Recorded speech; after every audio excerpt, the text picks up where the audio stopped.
Alright everyone, for years now I've been admonishing people that when they take like news links or something, and they share them out, they should put them through archive.today or archive.org first. Now of course I don't recommend the latter anymore because they cucked. Although that same group is responsible for the greatest repository of literature in the world, digitally.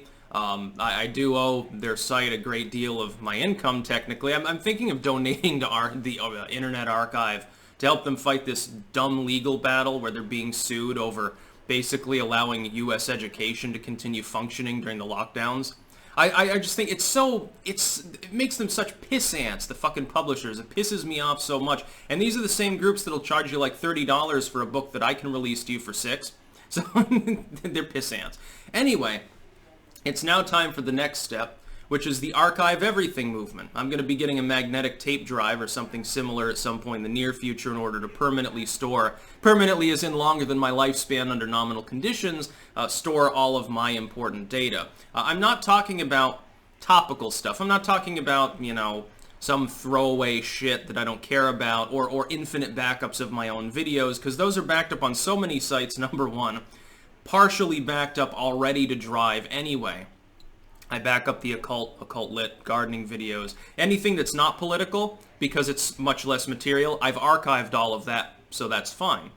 Books, book ideas, things of that nature, memes, all of this sort of thing, music, definitely.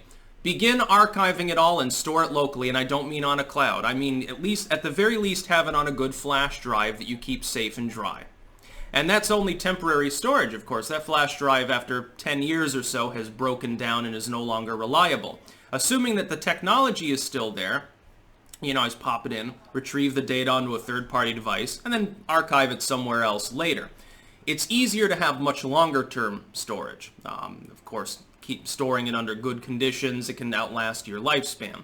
The reason why I suggest this is that over the last few years, we have seen increasing attempts by the censorious history rewriters, the double plus good crowd, to sanitize history, to eliminate songs, to eliminate books, to eliminate films, literally trying to scrub them out of existence, eliminating memes that they don't like. And they do this in many ways.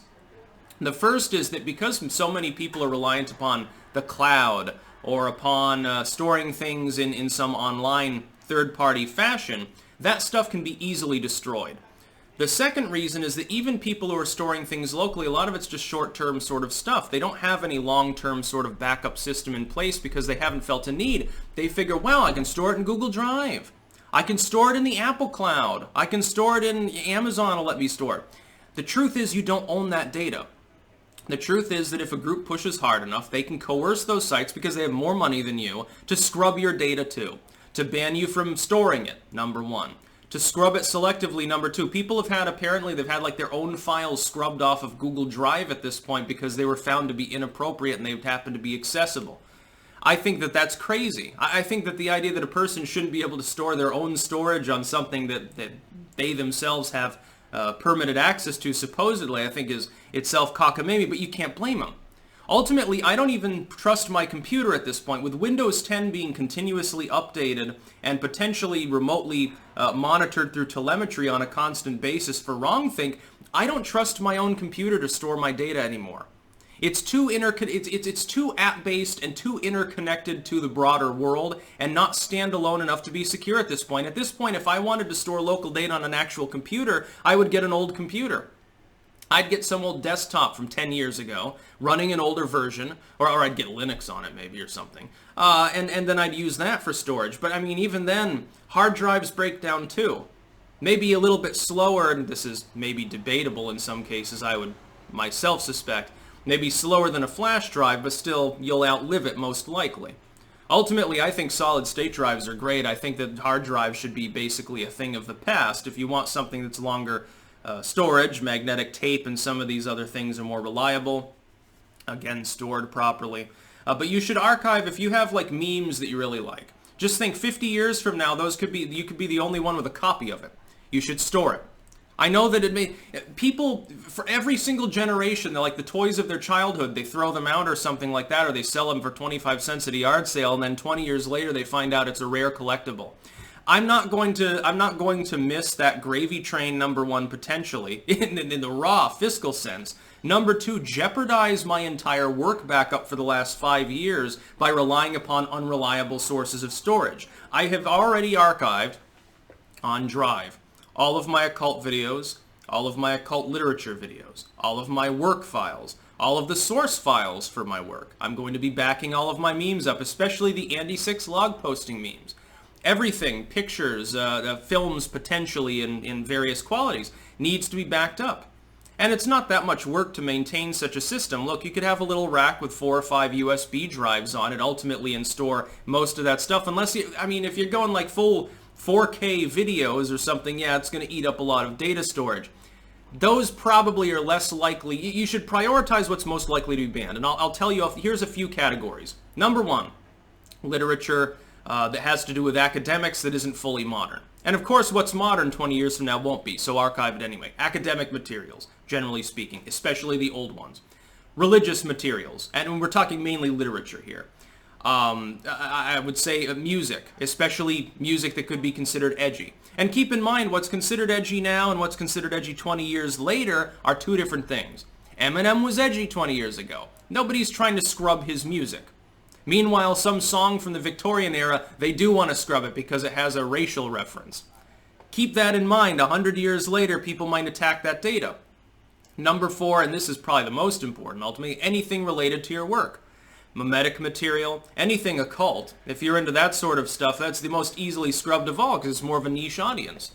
I can't imagine that there are many pagan archivists out there that have a tape storage drive. Well, I'm going to be one. And I think I finally found part of my life's calling, too, because, like, for years, I was backing up, like, scanned material that I myself had scanned in some cases and releasing it, sometimes for the first time. Some of the manuscripts in my collection are extremely uncommon. They're not valuable because most people don't collect short booklets, but potentially very rare materials that were not out there. They weren't available before I scanned them. I found it fun, relaxing, spiritually rewarding, if not fiscally.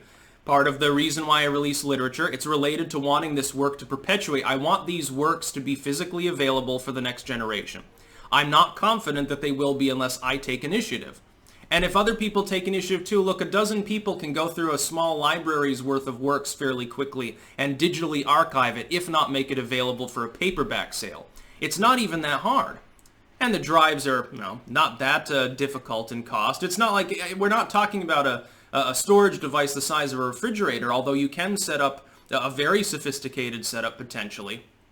One that's shielded from EMP and has its own its own energy store just in case there's a power outage. You could make it quite sophisticated. I don't even think it would cost that much money. I'm considering getting like an engineering expert to set something like that up for me.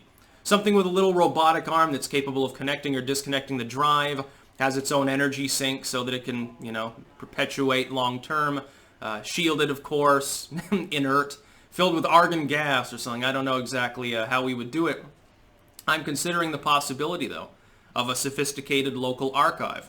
Something that in and of itself would be unique enough so that, I don't know, my grandkids can stare at it and wonder and say, wow, music from 150 years ago. This must be some weird shit. And that's the other thing. Think of the novelty of it. When you think of stuff that's like from 50, 60 years ago, the references and the terminology, we're talking about music, film, literature, anything, are so totally different. They become almost nostalgically novel even if we weren't part of that time period. And they become interesting because a lot of those ideas and principles are no longer perpetuated actively. And so it sort of, I think, mentally activates something in someone that's unique. I think it can branch their mind out like more than taking a tab of acid, probably. So I'm going to be working at that, doing all I can.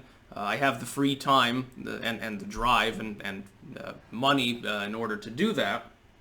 I don't expect that somebody who's, one step from poverty really needs to be in building robotic machines to be storing films from the Victorian era. That's not what I'm suggesting. But what I am suggesting is there is a war on information at the moment in order to try to sanitize history. It's exactly like the goddamn Stalin era, where Stalin would have people airbrushed out of every archive of a newspaper, confiscate all the old copies in order to make it look like someone didn't even exist.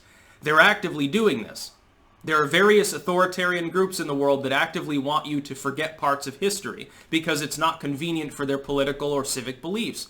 It's just the way that it is. Unfortunately, this is going to happen more and more as people become more and more reliant on highly centralized digital systems. Making decentralized systems that are protected from the outside world's influence, therefore, is more important. It's sort of like you can go buy a gun right now. But what if you can't 10 years from now? Well, if you've already archived a gun and a bunch of ammo and whoops, I dropped it in the river when I was boating one time, well, you've got a gun. It's just that they don't know you've got one. That's about all. Peace out.